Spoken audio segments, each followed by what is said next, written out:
Assalamualaikum warahmatullahi wabarakatuh. Halo teman-teman semuanya. Di sini saya Kalisa Nesarah ingin membawa materi tentang perbedaan gender dalam pembelajaran matematika. Tugas ini saya buat untuk memenuhi proyek ujian tengah semester semester 2 dari pembelajaran psikologi pembelajaran matematika Universitas Muhammadiyah Profesor Dr. Hamka. Baik, langsung saja kita masuk ke dalam materinya ya. Pertama, kita perlu mengetahui pengertian gender. Menurut WHO, gender adalah sifat perempuan dan laki-laki seperti norma peran hubungan antara kelompok pria dan perempuan yang dikonstruksi secara sosial. Gender dapat berbeda antara satu kelompok masyarakat dengan kelompok masyarakat lainnya, serta dapat berubah seiring waktu. Menurut para ahli, pengertian gender menurut Mukhtar 2002 bahwa gender dapat diartikan sebagai jenis kelamin sosial atau konotasi masyarakat untuk menentukan peran sosial berdasarkan jenis kelamin. Sementara menurut Fakih 2008 mendefinisikan gender sebagai suatu sifat yang melekat pada kaum laki-laki maupun perempuan yang dikonstruksi secara sosial dan kultural. Sedangkan menurut M. Quraish Shihab, gender merupakan kesetaraan antara perempuan dan laki-laki dalam mendapatkan hak dalam kehidupan yang meliputi hak pendidik, politik, serta agama. Nah, untuk pengertian pembelajaran matematika sendiri, matematika merupakan salah satu ilmu dasar yang sangat penting karena pembelajaran matematika melatih kemampuan kritis, logis, analitis, serta sistematis bagi para siswa. Tujuan pembelajaran matematika menurut Murtianto, Gusteti dan Neviarni 2022 adalah untuk membangkitkan inisiatif dan keikutsertaan siswa dalam belajar. Sementara itu, menurut Handoko, menyatakan bahwa matematika dapat difungsikan untuk mengembangkan kemampuan berpikir yang sistematis, logis, kreatif, disiplin, dan kerjasama yang efektif dalam kehidupan modern yang kompetitif ini. Lanjut, mengapa perbedaan gender menjadi isu penting sih dalam dunia pendidikan saat ini? Nah, menurut Gloria Steinem, masyarakat yang setara gender adalah masyarakat di mana kata gender tidak ada, di mana setiap orang bisa menjadi diri mereka sendiri. Kesetaraan gender dalam pendidikan memastikan bahwa semua siswa terlepas dari jenis kelamin mereka memiliki akses kesempatan belajar yang sama, menumbuhkan rasa percaya diri, keterampilan, dan pilihan karir tanpa bias. Hal ini membantu menciptakan masyarakat yang inklusif di mana setiap individu dapat mencapai potensi penuh mereka. Kesetaraan gender dalam kurikulum memiliki peran pokok dalam menjamin bahwa anak laki-laki dan perempuan memiliki kesempatan yang setara dalam mencapai keberhasilan dan memasuki jenjang sekolah yang lebih tinggi. Jadi ini tuh yang menjadikan isu perbedaan gender dalam dunia pendidikan. Lalu materi selanjutnya itu faktor-faktor yang mempengaruhi perbedaan gender dalam pembelajaran matematika. Di sini saya mempunyai 5 faktor. Yang pertama, perbedaan gaya belajar. Kedua, peran guru dalam pembelajaran. Yang ketiga, perbedaan respon terhadap pengajaran. Yang keempat, lingkungan kelas yang mendukung. Dan yang kelima, strategi dalam pembelajaran. Kita bahas satu-satu ya. Yang pertama ada perbedaan gaya belajar. Di sini ada 3 poin. Laki-laki jauh lebih aktif, suka tantangan dan kompetisi. Sedangkan perempuan ini lebih suka kolaboratif, teliti, dan fokus pada prosesnya. Serta implikasi terhadap metode pengajaran. Laki-laki tuh biasanya di dalam kelas, terutama dalam konteks pembelajaran matematika, laki-laki itu menganggap soal-soal yang sulit itu sebagai suatu tantangan. Karena memang laki-laki memiliki jiwa kompetitif yang lebih tinggi dibandingkan perempuan. Maka dari itu, implikasi terhadap metode pengajaran itu sangat penting. Terus kalau perempuan itu mereka lebih teliti daripada laki-laki, tetapi perempuan itu lebih suka bekerja sama dalam memecahkan suatu persoalan gitu loh. Jadi uh, contohnya ini misalnya karena perempuan lebih suka melakukan pemecahan soal dalam bentuk kerjasama, bisa guru membuat kelompok misalnya berisikan 2 atau 3 orang untuk memecahkan suatu persoalan dalam matematika gitu loh. Jadi perlu sekali ada implikasi dalam metode pengajaran agar baik siswa laki-laki maupun siswa perempuan dapat menangkap atau menerima pembelajaran, terutama pembelajaran matematika. Nah, selanjutnya di sini ada peran guru dalam pembelajaran. Pertama, guru tanpa sadar memberikan perhatian lebih pada siswa laki-laki. Itu memang sering terjadi dalam dunia pendidikan, baik itu dari pendidik laki-laki maupun pendidik perempuan. Mereka tanpa sadar, tanpa mereka sadari, mereka membedakan gender seperti siswa laki dan siswa perempuan, padahal uh, mereka itu sama-sama manusia manusia yang sama gitu loh, sederajat semua di mata Tuhan.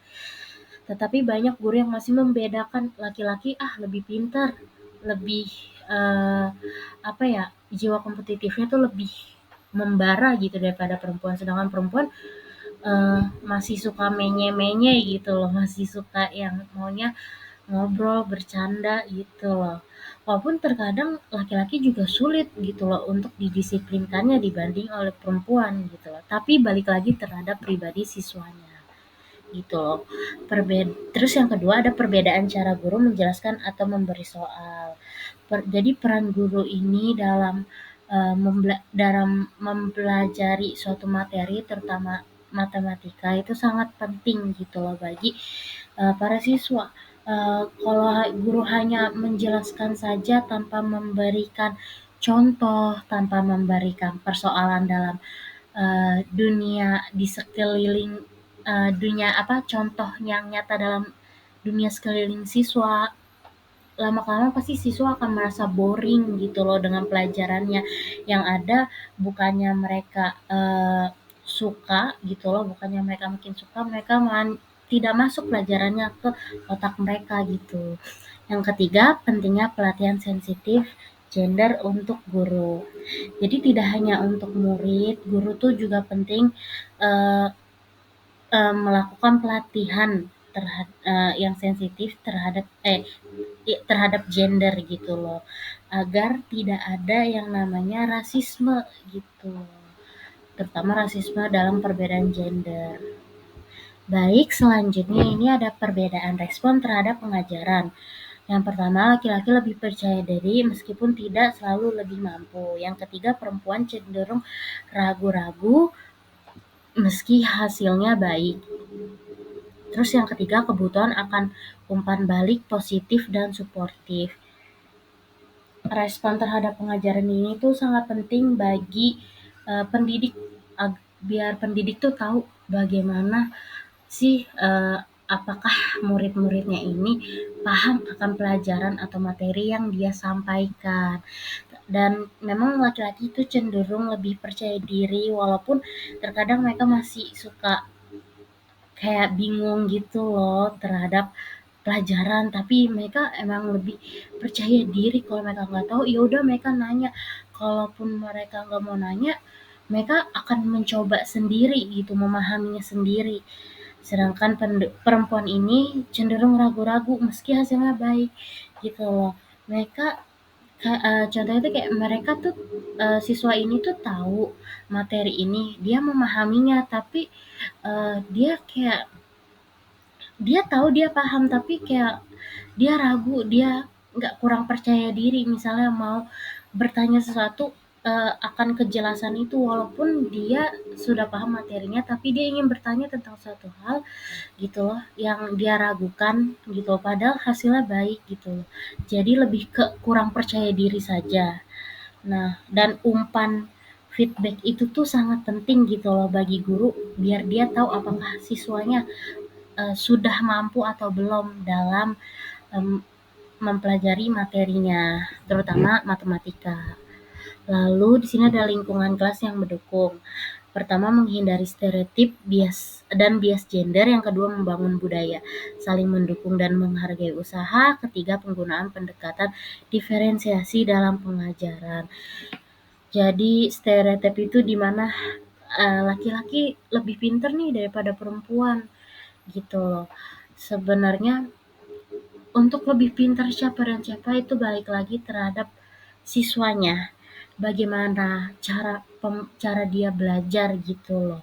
Itu tapi sering terjadi di masyarakat stereotip bahwa laki-laki lebih unggul daripada wanita, laki-laki lebih pintar daripada wanita gitu loh. Padahal banyak sekali contoh wanita-wanita uh, Indonesia yang sukses gitu loh, seperti Ibu Megawati, Ibu Najwa Shihab, terus misalnya ada Bunga Citra Lestari, terus ada uh, Laura ya, Cinta Laura gitu loh, yang memperhatikan tentang kesetaraan gender gitu loh. Terus budaya saling mendukung dan menghargai usahanya itu penting agar di dalam kelas itu tidak ada yang namanya uh, uh, ada namanya kayak ih ini kelompok perempuan nih kelompok laki-laki gitu loh, tetapi mereka bisa saling berbaur gitu loh. Penting untuk saling menghargai usaha satu sama lain, terus bisa menggunakan pendekatan diferensiasi dalam pengajaran. Lanjut, ada strategi dalam pembelajaran. Pertama, gunakan metode campuran diskusi, problem solving, atau visualisasi. Kedua, bangun kepercayaan diri siswa perempuan. Yang ketiga, terapkan penilaian yang adil dan tidak bias. Nah, menggunakan metode campuran ini menurut saya itu sangat penting. Kenapa? Karena kan tidak semua murid gitu loh bisa sama memahami suatu materi gitu loh. Misalnya tuh kayak perempuan yang lebih suka memecahkan soal tuh secara bekerja sama gitu loh. Sedang itu bisa membuat strategi ini tuh bisa membuat siswa lebih paham gitu loh. Terus yang kedua, bangun kepercayaan diri siswa perempuan ini penting karena sebenarnya banyak perempuan, siswa-siswa perempuan maksud saya, sebenarnya mereka pintar, tapi mereka itu selalu ragu kalau bertanya, selalu ragu untuk menjawab gitu loh. Selalu ragu untuk berekspresi lebih karena mereka malu lah, alasannya takut lah gitu loh. Padahal mereka mampu gitu loh. Yang ketiga, terapkan penilaian adil. Ini penting. Jika seorang pendidik menilai siswanya tidak secara adil, maka di situ kepercayaan siswa pasti akan hilang. Kepercayaan siswa pasti akan hilang terhadap pendidik. Selanjutnya, penelitian tentang perbedaan gender dalam konteks matematika. Ini menurut hasil penelitian PISA dan TIMSS, menurut PISA, perbedaan skor antara laki-laki dan perempuan dalam matematika masih ada, tetapi semakin kecil dari tahun ke tahun. Di beberapa negara, laki-laki unggul dalam soal berpikir abstrak dan spasial, tapi di negara lain tidak ada perbedaan yang terlalu signifikan nih, atau bahkan perempuan lebih sedikit unggul. Menurut TIMSS, hasil tes matematika sering menunjukkan laki-laki lebih sedikit unggul di negara dengan budaya yang patriarki kuat. Ini pasti sangat terlihat jika suatu negara memiliki sistem patriarki sangat kuat, pasti bakalan terlihat sih perbedaan gender ini. Lalu yang kedua, penelitian menurut psikologi pendidikan. Menurut Carol Dweck tahun 1986, perempuan tuh cenderung mengaitkan kegagalan dengan ketidakmampuan, sementara laki-laki melihatnya sebagai tantangan. Terus stereotype traits. ketika perempuan diingatkan bahwa laki-laki lebih jago matematika, skor mereka menurun bukan karena tidak mampu, tapi karena tekanan secara psikologis.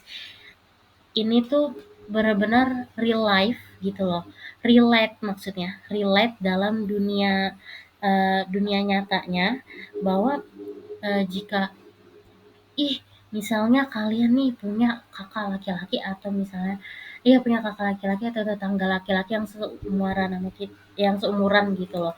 Terus kayak dibilang, "Ih, dia lebih pintar matematika, dia jago nih berhitung." Terus feedback ke diri kita bukannya kita mau melawan, enggak kok, gue juga bisa. Terus makin semangat belajar, bukannya itu, tapi malahan feedback ke diri kita yang pertama pasti adalah kita ngerasa tertekan, kita ngerasa sedih, ngerasa malu, kayak rasanya tuh kayak apa ya, kayak kita juga sama kerja kerasnya kok gitu loh, sama-sama susahnya, tapi kenapa hanya laki-laki yang lebih dihargai gitu loh, hanya karena stereotip masyarakat berpikir bahwa laki-laki lebih pintar daripada perempuan, laki-laki lebih mampu daripada perempuan. Menurut saya stereotip ini harus dihilangkan meskipun sulit.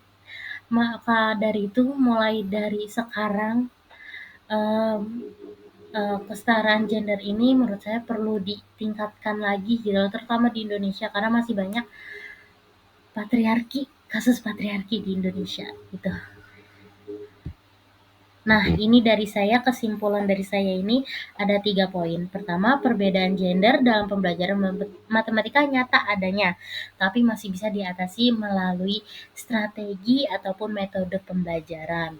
Lalu yang kedua, pengajaran yang responsif terhadap kebutuhan gender dapat meningkatkan hasil pelajaran. Terutama pendekatan secara psikologis ya. Menurut saya itu benar-benar ampuh gitu loh dalam meningkatkan hasil belajar gitu loh. Terus yang ketiga, perlu kolaborasi antara guru, sekolah, dan orang tua. Jadi tuh nggak hanya pendidik saja, kalau di sekolahnya sudah benar, gurunya sudah menerapkan kesetaraan gender dengan adil, tapi kalau dia di rumahnya, orang tuanya atau keluarganya tidak menerapkan itu, maka menurut saya pembelajaran akan menjadi sama nihilnya gitu loh. Kalau tidak ada kolaborasi juga dari pihak keluarga atau orang tua gitu. Baik, sekian presentasi dari saya. Kurang lebihnya mohon maaf karena saya juga masih dalam tahap pembelajaran. Bila taufiq wal hidayah. Wassalamualaikum warahmatullahi wabarakatuh. Terima kasih semuanya. Semoga bermanfaat.